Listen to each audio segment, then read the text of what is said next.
Hey everyone, Cell here. In this video I'll be covering everything there is to know about Kirac Missions. They had a pretty significant change this league that makes them very relevant for solo self-found, so if you haven't dabbled in them much past league start or in general, this is the video for you. So, first let's start out with why you might want to run Kirac Missions. The biggest reason in the early league is map completion. Kirac offers a spread of maps for each mission, and generally the idea is that you look for maps that you still need the completion bonus for, that you don't have in your stash, and use that to sort of fill in the gaps and help smooth out your map progression. Same deal with unique maps as well. Kirac can offer unique maps, including some that aren't on the Atlas, but for the ones that are, you will get Atlas bonus for completing them. So that's another way to get those points that are a little more difficult to get in solo self-found, just because unique maps aren't the easiest to come by, especially early league. And it's a good way to fish for the rarer unique maps as well, like Coward's Trial. Rewards at a glance. Every Kirac mission will show you exactly what the prospective reward is going to be, because it's always tied to the mission. For example, you know that if you have a Blighted map, the mission is going to be to complete the Blighted map. So that's a good way to get some oils, etc. if you haven't spec'd into Blight early league, which I typically don't. So that's one example. Or there might be a find a unique type mission, and if you're deciding between two maps that you need completion for, you might say, hey, I'd rather get a random unique, even if it is just one, over fighting Harbingers or whatever. Every mission you do will also refresh Kirac's shop stock. So Kirac offers chisels, special maps, things like that. Here we can see he's offered an Elder Guardian map. He always carries a stock of 20 chisels for 8 chaos. The maps are often 6 to 10 chaos depending on the type of map it is. He also offers some special maps at times. He will offer maps with implicit modifiers on occasion. I don't have any in this stock, but they are fairly common. This map, the Underground River here, has a special modifier if we hold Alt, called Kirac. It's a prefix. It says this map's modifiers to quantity of items also apply to rarity. So this map has a lot of rarity relative to a normal map, because the modifiers to the quantity are also applying to rarity. So this is a good way to get some decent maps. I don't know if I would suggest exalting these necessarily, but it is a potential means to get a slightly juicier map, especially if you're still buying maps for completion, which is another thing you can do.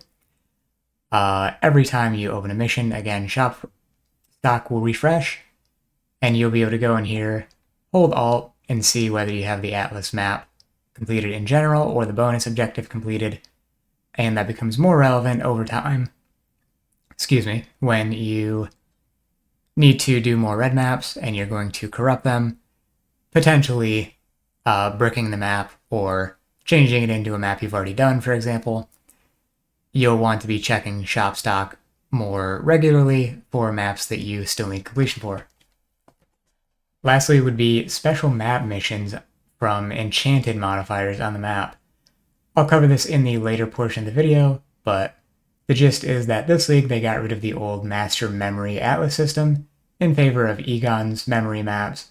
So the old Master Memory missions now have a chance to appear as Kirac missions instead. I'll have timestamps below to help break up the video into chapters, so feel free to skip around to whatever you think is relevant to you. First, let's cover how to get Kirac missions. So, there's a baseline chance to get a Kirac mission whenever you finish a map. Pretty basic. And that chance can be added to with Atlas passives. I think they're all called Kirac. So here, through the middle wheel, there are 4 small nodes that each grant a 2% chance to give a Kirac mission on map completion, remembering that map completion is when you kill the boss. And there's a notable here that's often an easy 1-point pickup that gives 6% chance. And then down in this lower left cluster here, another 3 nodes to give another 2% chance. And same on the right side as well. So 6% here, 6% left cluster, 8% small nodes in the middle cluster, and another 6% here. The base chance, I believe, is 8% because that tends to be the base chance for pretty much everything in the game. So if we add everything up, you're looking at, I believe, 34% chance to get a Kirac mission on map completion, which is pretty good.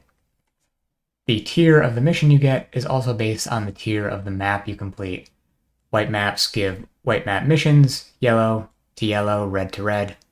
So if we go into the menu here for the Kirac missions on the right side of the map device, click Kirac missions, we'll see that right now I have 3 white map missions. If I ran 3 of these, I would not run or be able to run any more white map missions. Simple enough. Now for some general mission info. Kirac missions are not affected by your Atlas passive tree, so it's difficult to get them to be very juicy, so to speak. You can't apply quality, fragments, scarabs, anything like that to the maps. What you see is what you get in terms of the missions. You'll generally know what kind of content the map is going to have, what you'll be doing it for, etc., even if it's just complete the map for bonus. Otherwise, here, if we look at our spread, I would probably take this Elder Slayer map because it's a more special map, rarer than the other kinds. If I was just running missions for the sake of it, I would go ahead and do this map because it has a more substantial reward than any of the other ones. Given that, yes, there are a lot of Delirium missions here, for example. You could take the juiciest maps of these, or juiciest one of these maps if you wanted to do some Delirium, but that's not going to be nearly as good as just running a regular map with a dedicated Delirium Atlas. They also aren't capable of being influenced by the Searing Exarch, Eater of Worlds, or the Maven, so that is a pretty big loss compared to running maps yourself, even discounting the fact that your Atlas is gone as well. You also can't re-roll any of these maps, so generally these maps cannot be modified at all. If there's a map you really want to run, but it has mods your build can't handle, you either have to suffer through it, or if your build literally can't do them, then tough luck, you're going to have to re-roll, unfortunately. Now, it is worth noting that because it's not affected by your Atlas, again, what you see is what you get. None of these modifiers are going to be scaled up unless they're corrupted with implicits that do so. That is a possibility, but generally, you'll know that going into it. So 60% reduced effect of auras, that's not going to scale up to like 90 or 110 like it would with your regular Atlas setups. So it does have that benefit going for it. As mentioned before, the map shop stock of Kiracs will also restock every time you start a mission. And I want to clarify that that is at the start of the mission. As soon as you open the map, his stock resets, and you can repeatedly open missions you want to keep refreshing his stock, even without ever going into the map. So I had just bought out all the chisels of his here that we saw a moment ago, and a special map as well. And I can just open a random map here since I don't particularly care to run any of these. I didn't mean to go in there, but you don't actually need to go into the map at all in order to facilitate this. And his stock will be refreshed once again, offering more chisels, more special maps, etc. The last point here is that there is a divination card that's good for solo self-found that is specific to Kirac missions. You can drop in any Kirac mission, unique maps, normal maps, whatever it might be. There's a divination card called Ever Changing. And if we take a look at that here, it is a stack of 3 that you turn in for 10 Orbs of Unmaking. So this is very good for the early game in solo self-found.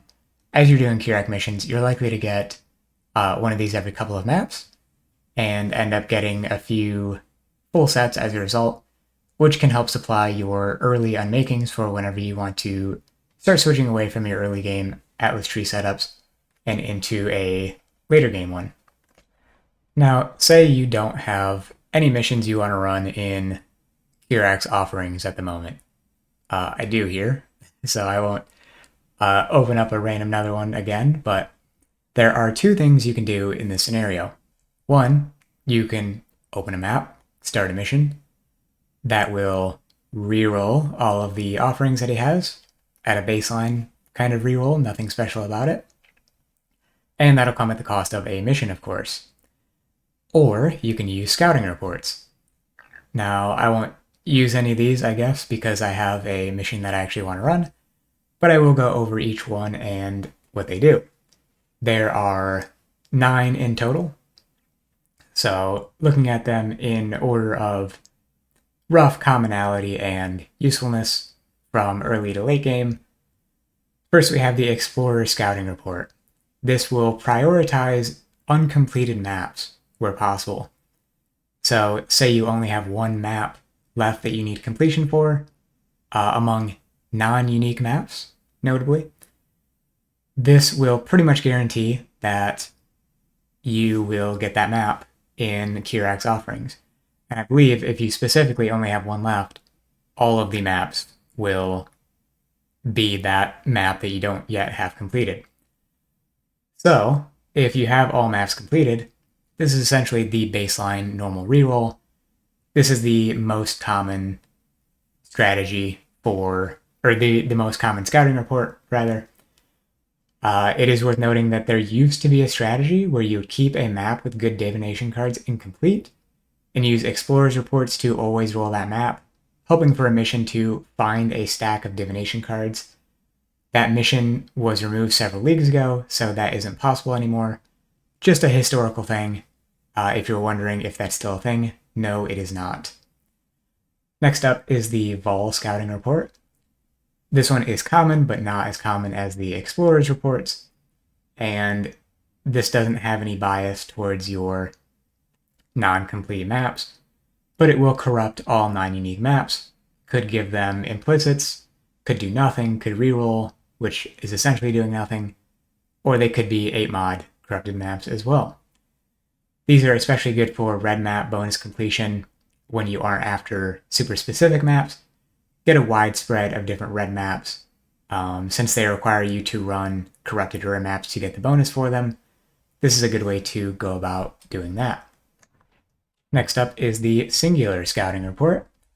These ones are rare but not extremely so, probably not as rare as you might expect once you start getting a decent amount of them. And these can, again, help fill out your Atlas completion, but this time for unique maps.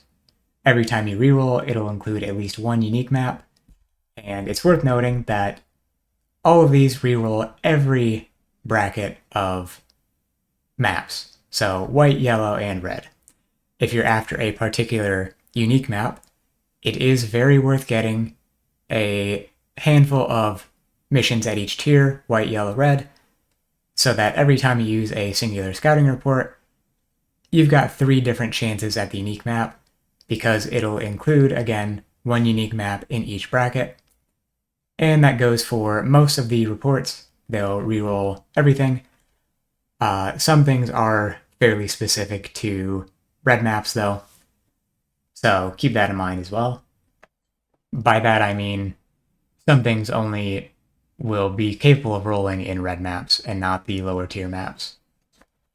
If you already have all unique maps completed and you've got your Atlas bonus for them, this can be good for leveling new characters as well. Both Untainted Paradise and Coward's Trial are very good XP maps to get from singular scouting reports, and Untainted Paradise is specific to Kirac Missions and you can't find it anywhere else. If you're unfamiliar, I don't have an immediate example, but the enemies there do not drop any items, but instead grant 300 to 400% increased XP. Now we have the Influence Scouting Report. This one always includes at least one Shaper Guardian, Elder Guardian, or Conqueror map. I'm personally not a huge fan of these because you typically want to farm maps yourself and then run Maven invitations with them for extra loot. However, these can be good early on if you're trying to finish out your Voidstones and you need more Shaper or Elder Guardian maps, or you can burn through them if you want to fight a lot of a particular conqueror, say for a Warlord Exalt. You could run through these and only run the Warlord maps. Remember that these maps could be corrupted or otherwise poorly rolled for your build, so they might be difficult or impossible depending on the build you're running. These maps can also show up from other reports. The influence scouting reports just guarantee that you'll find one, but there is a chance to find the Guardian and Conqueror maps from regular rerolls as well. And this is one instance in which, again, those special maps can only show up from red maps, and you won't get a, tier 7 or tier 10 Shaper Guardian map or anything like that.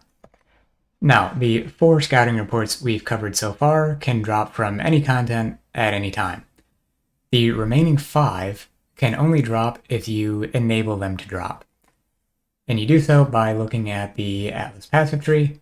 There are 3 notables in the Kirac clusters.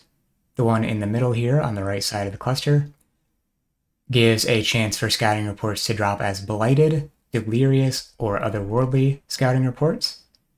The lower left cluster grants a chance for reports to be Comprehensive scouting reports. And over in the lower right here, we have a chance for scouting reports to drop as Operatives scouting reports instead. So keep that in mind for the remaining 5 here. You'll need to toggle those respectively, depending on which one you might want. Starting out with Otherworldly, this will reroll all missions, including at least 1 Breachstone. This one's pretty self-explanatory.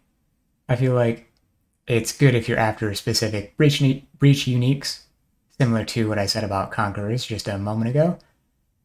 You can run each boss if you want to, since these are going to be on the rarer side. Or you can just roll for specific bosses and hope you find Esh or something like that, if you want the Amulet, for example. Personally, I have never really used these. I think it's easy enough to farm the common breach stones from a breach setup. And again, I'm likely wanting to do a Maven invitation from a complete set of them rather than just doing individual breach lords. Next one is the Delirious scouting report. And this one simply adds layers of Delirium to all non-unique maps. Again, fairly straightforward. Nothing much to say about this one. Could have some use if you just want to run one Delirious map here and there, maybe fish for a cluster if you have these reports, or just so happen to. Personally, I'd still rather set up an Atlas tree for Delirium specifically, because if I'm going to farm out a cluster, I'm not just going to fish for it and hope for it randomly. I'd rather just set up an Atlas tree and grind it out. The last 3 here I don't actually have in-game, so we'll go over them on the wiki. The Blighted scouting report rerolls everything, including at least 1 Blighted map.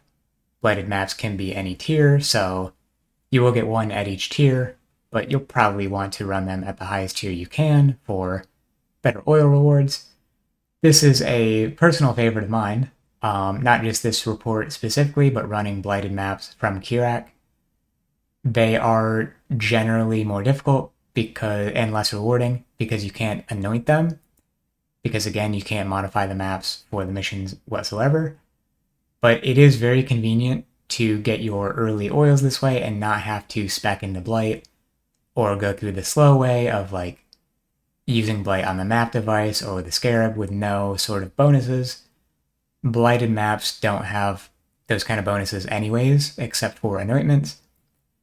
So this is a nice way to get early oils, in my opinion. And there is some extra difficulty in the sense that, again, since you can't reroll them, you could have bad mods for Blight maps, like can't be stunned, action speed can't be lower, that sort of mod, or movement speed, things like that.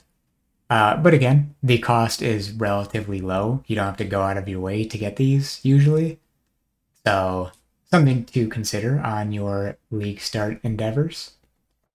And the last 2 are what I would consider the most interesting ones. This one's the Operative Scouting Report. It rerolls all missions and grants each map a rewarding implicit modifier. Now, I said they were interesting, not necessarily that they were good, and I don't consider the Operatives report to be all that good, personally. And essentially what it will do is it will pair a mechanic with an implicit modifier. So, here's the table example on the wiki. The objective might be complete the Abyss, and the implicit would be Abysses spawn 100% increased monsters. Again, I'm kind of beating on the same drum for the whole video, but the idea is that it's not using your Atlas, so you don't have a really juicy map setup, so you would much rather be running an Abyss Atlas with 3, 4, 5 Abysses that have 50% increased monsters, or 100, 150 you can get up to, instead of running one map with one Abyss. The map doesn't have very good mods, because they normally don't. That has 100% increased monsters, and nothing else about the Abyss setup. And the same goes for pretty much all the rest of these. Like, find the unique item, 150% increased uniques found. This one might be decent if you had it super early on, but again, these last couple of scouting reports, or the majority of them even, Operatives being one of them, you can't just happen across. You specifically have to go and invest points into your Atlas passives to get these reports. So when you consider that fact on top of everything else, I personally wouldn't bother investing into these or really looking at these missions unless you like absolutely had to and it was your last couple of maps or something. But realistically, in this day and age, that shouldn't be happening. On the other hand, the comprehensive scouting report is actually pretty good. This one grants additional mission options.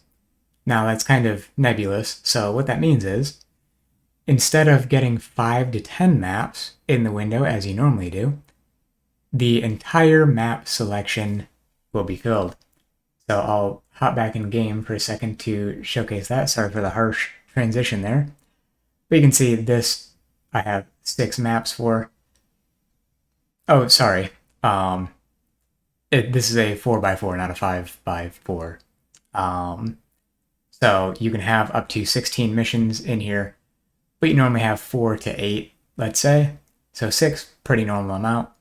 If I use a comprehensive scouting report, it'll show me all 16 maps instead. And hopping back over to the wiki, we can see that there are some things that don't normally appear. Beachhead at each tier, white, yellow, and red respectively. And at red tier, you can get Doriani's Machinarium, is that how you pronounce that? Which is a map that typically only drops from a delve boss. Now this map is often included in the League challenges, and I can actually go back in game and check that in a moment, but this is how I prefer to complete the map for that challenge in solo self-found, because I'm not a big fan of delving. So you can use a comprehensive report.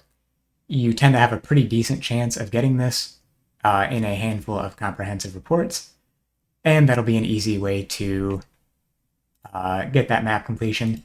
There are a couple of uniques that you can get from this as well. Take a look at the wiki page for that. It's kind of a build your own boots kind of situation. So if you're interested in hunting special uniques, rare uniques, or maybe see a use for this in your build, then you might want to run this map as well. And I'm actually not seeing it in the list of challenges in game this league, but I know for many leagues in a row it was there. And it might be in one of the ones I've completed. I took a quick look and didn't see anything, but keep an eye out for that. And if you are after this map, keep in mind that it's probably the best way to get it in solo self-found, especially if you don't like delve, as I don't. Now, the last thing to say about scouting reports is how to get more of them. It's worth noting that scouting reports are considered currency, so maps that drop more currency means more scouting reports. Quantity and more currency drops from Originator or Tier 17 maps will both affect these, so run 8-mod corrupted maps, run originator tier 17 maps with more currency, and you'll end up getting more scouting reports. You can also increase the chance for scouting reports specifically from passives on the Atlas tree. And some of them are tied to the special reports, so if you don't want to get the special reports, it's probably not worth enabling them just to get more scouting reports. Comprehensive report probably is if you're really going hard into them. Solidarity probably isn't. The middle node here does not increase your chance to get scouting reports, but whereas we mentioned the right side of this wheel for mission chance, the left side is all about increasing scouting reports found. The smaller nodes grant 5% each, and there are 4 of them, and the notable grants 60% increased scouting reports found, so a total of 80% increased scouting reports found for 5 points by running through the middle here, and you may even save some points if you end up doing that by not having to go up and around either side here, depending on what mechanics you're after. And you can take that 80 to 100 if you also want comprehensive reports by picking up the cluster down in the bottom left here. And while they can be stored in the currency tab, they unfortunately don't have dedicated slots, despite having been a part of the core game for many years now. So that's unfortunate, but if you are doing a lot of this, it's probably worth dedicating your overflow slots in your currency tab to scouting reports. Now, there is also a divination card that grants scouting reports, and that is called the Side Quest. Currently, this drops in the Courtyard of Wasting, which is an Egon final chain map, I guess, one of the mini-boss maps.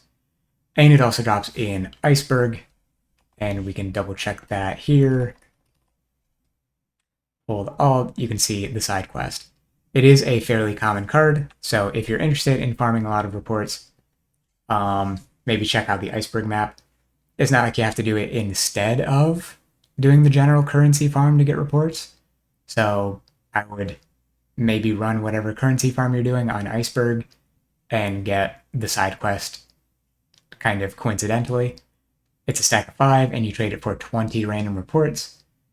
The wiki suggests you can get any of the 9 scouting report types from this, and I don't see why you wouldn't be able to anyways. So being a stack of 5 that you trade in for 20, each card is effectively worth 4 random scouting reports. These probably follow some kind of weighting, so rare reports are going to be more rare from this card as well. But keep that in mind if you do want to farm a bunch of reports. And that'll especially come in handy for the next part of the video, which is the special missions. Okay, so those are the basic missions and everything about scouting reports. And now we'll move on to the special missions. All these missions I'm mentioning here used to be part of the old Master Memory mission system. That system was removed this league in 3.26, and instead of a chain of maps, they were added as individual Kirac missions. So I showed this a bit earlier, but just to reiterate, that is the lighter text at the top. It's not an implicit, it is an enchantment, the kind of crafted text color, and that indicates that this is a special map that used to be an old memory mission. In this one, we can see that the area contains abysses that are fully opened, that contain beyond enemies instead of abyss enemies. And these can only be offered in red map missions specifically, so no white or yellow map offerings on this side of things. Minor note here, but all of the mission mechanics are bugged. The mission, so to speak, is always complete when you finish the map and not when you finish the mission objective itself. So for example, if you get the Strongbox memory mission, the objective will be to open all the Strongboxes, but regardless of whether you open the Strongboxes or not, the mission won't be considered complete until the map is complete. It's not really relevant because the missions don't really do anything when you complete them anyways, but it is inconsistent and weird, and you might notice it when you do these missions, so I figured I'd mention it. Now, some of these missions offer rewards you can't get anywhere else. A lot of them are just very good overall, and some of them, or maybe even most of them, just aren't very good. So there are 11 special missions in total, and I'll break them down into categories based on how good they are. But before I do that, just to again reiterate here, you do have to individually hover over each map to see if it has an enchantment, and then to see if that has the enchantment that you want. So unfortunately, there's no good way, there's no icons on the map, there's no search bar or anything like that. You literally have to use the scouting report, hover over each one, and then say, oh, there is an enchanted map, but it's not what I want. So I reroll again, and I just keep hovering and hovering, or I see a special map I happen to want to run, but in this case I have Harvest Beast mission, which I would always want to run, so then I would take that mission, do it, and then get back to rerolling, and they're fairly common. I would say you'll get some kind of special map every couple of scouting reports, with specific ones being obviously more rare, so I would recommend picking a handful that you do want to do, and doing those every time that they come up, just to make sure you're not just blowing through all your scouting reports, kind of killing two birds with one stone, so to speak. So we'll start with the bad missions and go to the best missions, broken up into 3 broad categories: bad, good, and extremely good. Starting with possessed, rare, and unique monsters. This one's pretty self-explanatory, similar to the Atlas passive that makes 5 rare enemies possessed, except each enemy here will be possessed by 5 or more tormented spirits. And this one just isn't very good. You want possessed monsters for more loot, but when the map isn't rolled well and doesn't benefit from your Atlas, the loot won't be scaled up very well, so in my opinion, this is a complete skip and not worth running at all. The next one is Breach, which I don't actually have any footage for because it was my last one and there's not really anything special about it either. If you've seen Breach before or done Breach before, you've pretty much seen this mission. In this one, has a bunch of breaches that open and close much more quickly than usual. Same as before, you won't really be seeing a lot of enemies or getting a lot of breach splinters when you don't have the Breach Atlas passives, and it offers nothing in terms of unique rewards. The breaches also open and close very quickly, so you do need a fast build to be able to handle that. So again, all in all, I would just consider this one a complete skip. Next one is Strongboxes, and I'm going to, I guess, run this one a little bit back and forth. This map will have sets of Strongboxes that are connected in that they'll all have the same mods and open in sequence after the first. You can see that I'm rolling this Strongbox here, and they will all have the exact same mods, they all being the 3 Strongboxes. There's 2 more behind it, as you can see, and they all open in sequence. And we'll just keep this one rolling, I guess, because this one is, yet again, not really that good without Atlas passives. The biggest benefit to Strongboxes is doubling divination cards and currency, which isn't going to be happening in these maps. So while you do roll, you benefit from rolling 1 box and getting the loot from having rolled 3 boxes. So you can potentially roll a Strongbox very well and get triple the loot for 1 times the input cost. But it really isn't that good without the passives, as I said.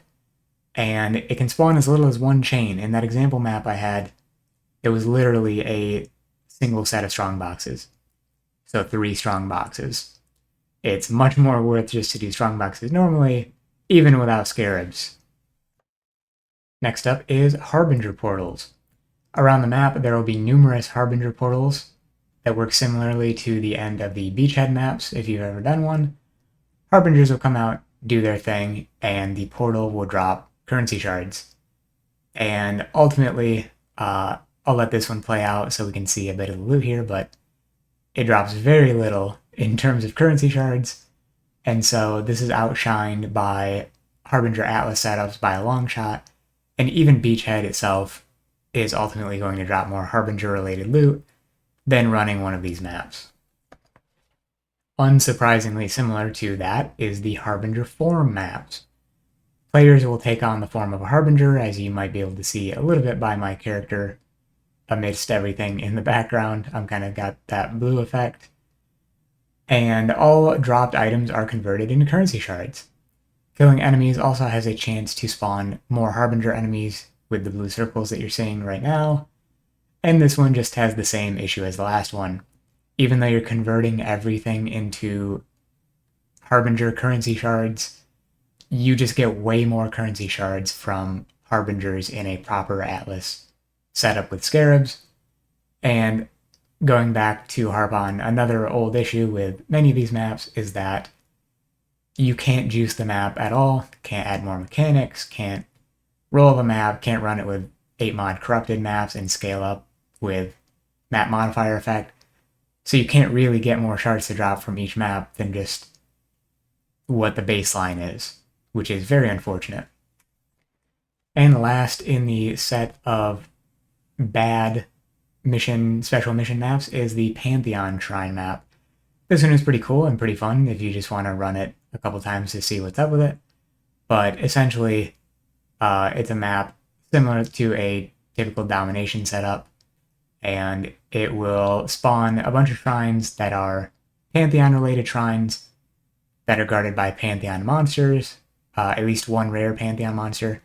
And you can see here, I'm hovering a bit, the shrines offer special effects, and they can be pretty cool. They are very powerful. But again, there's not really a whole lot of reason to be running these maps in the first place. Now, there is some potential. I didn't test this enough to find out, and I'm not sure anybody else has either, to be honest. But typically, the Pantheon monsters from the Scarab of Divinity tend to drop significantly better loot. Now, that could still be the case here, and it could still be bad despite that, because again, the maps aren't that juicy. So I would maybe keep an eye out for that, maybe report back if you end up trying some of these maps just for fun. But yeah, this one is kind of mostly just for fun, or if you happen to need to run a map for completion anyways and you see this mission, might just be a fun thing to try out. But there's no particular reason to do it beyond just being curious. Alright, next up are the good missions, and there are 2 in this category. First up is Essence Exiles. If there are no better maps to run in your set, this one is a good one to fall back on.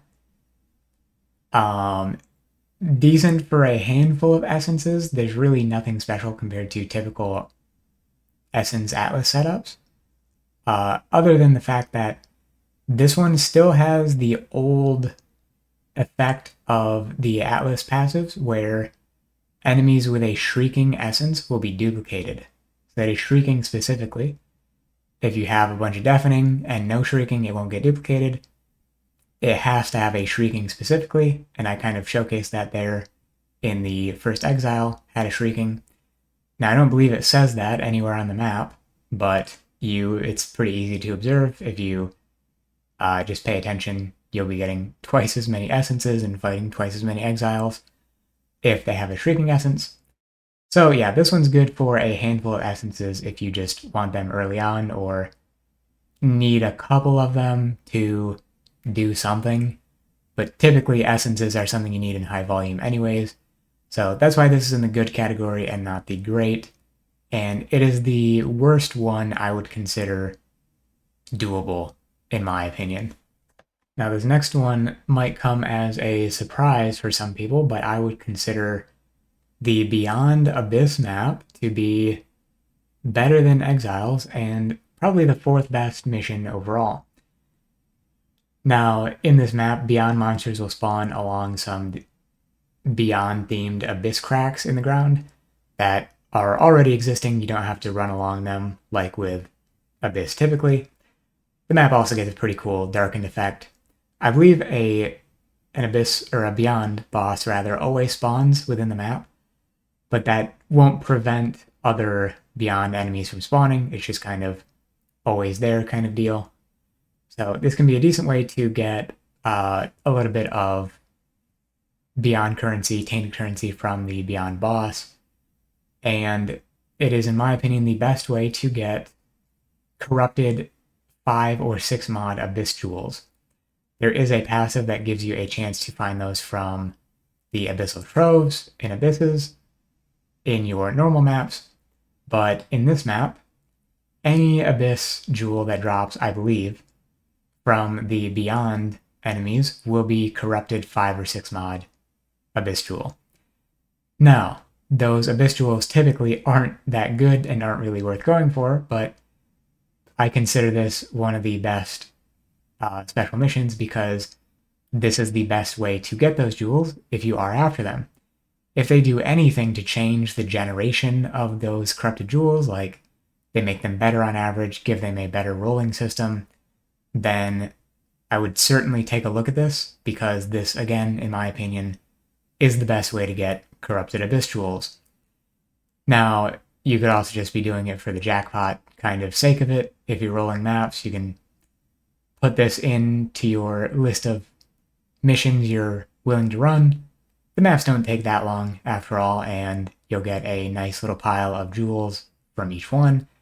And you could hit a jackpot, get like a good triple damage minion jewel or something that you could end up using. Alright, we're on to the last 3 now, and these ones are the amazing missions.